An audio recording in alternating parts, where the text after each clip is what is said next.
Tortang bulaklak ng bugambilya for today's ulam. Magandang araw mga ka-friendship. For today's video, tayo po ngayon ay magaluto ng tortang bugambilya. Ay paano po ba yan naman hindi tayo mapapaluto na rin? Ay tignan nyo naman po at talaga namang napakarami ng bulaklak na rin aking halaman na are. At kahit nga po siya ay makamaliit laang na puno, abay tignan nyo naman po at talaga namang hitik na hitik sa bulaklak. Ay nakakatuwa nga po aring halaman kong ari at mas lamang pa yung bulaklak kisa sa dahon. At ang akin nga pong dahon ng sibuyas ay nako ay talaga naman pong napakalalago din. Ay talaga naman pong mapapasabi ka na laang talaga na thank you Lord dahil nga po sa mga ganaring biyaya. Tanggalin nga po natin yung nasa gitna ng bugambilya dahil nga po yan ay matigas. Ang akala nga po ng karamihan ari nga pong bulaklak na ari ay hindi nakakain at nakakalason. Ay alam nyo po baga mga kaprensi, ito nga pong bulaklak na ito ay masustansya. At lalo na nga po kung ikaw ay nahihirapang matunawan pagkatapos kumain at ito nga din po ay good for the heart. Kaya nga po kung ikaw ay broken hearted, abay kumain ka na rin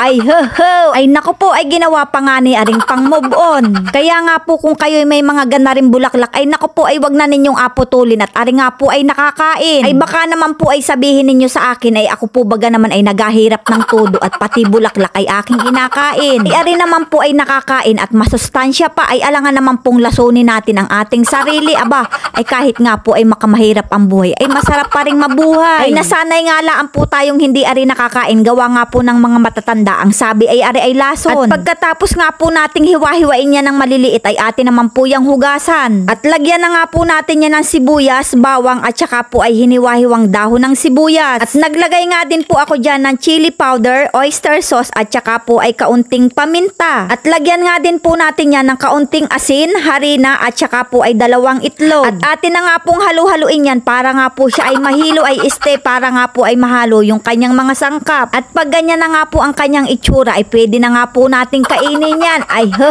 atin pa nga po yung alutuin. At kung mainit na nga po ang ulo ninyo ay yung mantika po pala ay ilagay na natin yung ating bugambilya. Kaya nga po ay magtanim na rin kayo ng bugambilya dahil nga po may pangulam ka na, may bulaklak ka pa. Ay ang ganda rin nga pong halaman ay napakasipag mamulaklak. At maliban nga po sa pangulam ay pwede nga rin po aring gawing palaman sa tinapay. At kung aisipin nga po natin ay makamarami po talagang nakakain sa gubat at saka po ay sa tabi-tabi na alam natin ay hindi nakakain pero nakakain pala. Dahil nga po yung mga matatanda ay naku inasabi ay naku ining wag kang makain yan at yan ay lason. Dahil nga po tayo ay mga bata pa nun ay syempre ay tayo ay maniniwala. At dahil nga po ay luto na yan ay atin na nga po yung ahunin. At isa lang na nga rin po natin yung natitira para nga po tayo ay makakain na. At habang tayo nga po ay nagaintay maluto ay gumawa nga po muna tayo ng masarap na sausawan. Ay ari nga po ang paborito kong sausawan, maraming sibuyas at saka po ay maraming sili. At ayan nga po, luto na lahat ang ating tortang bugambilya. At yanong sarap nga po na ring isawsaw sa suka ay naku ay talaga namang mapaparami na naman ang ating kainare. At ayan na nga po ang ating tortang bulaklak ng bugambilya. Kaya naman mga kaprensi, ano pang inaintay natin dyan? Sakmala na! At makamasarap nga din po siyang papakin kahit nga po ay wala ka ng kanin pero nga dahil nga po tayo'y matakaw, aba tayo'y magakanin. Abay sarap na sarap din nga ni po ang aking inay.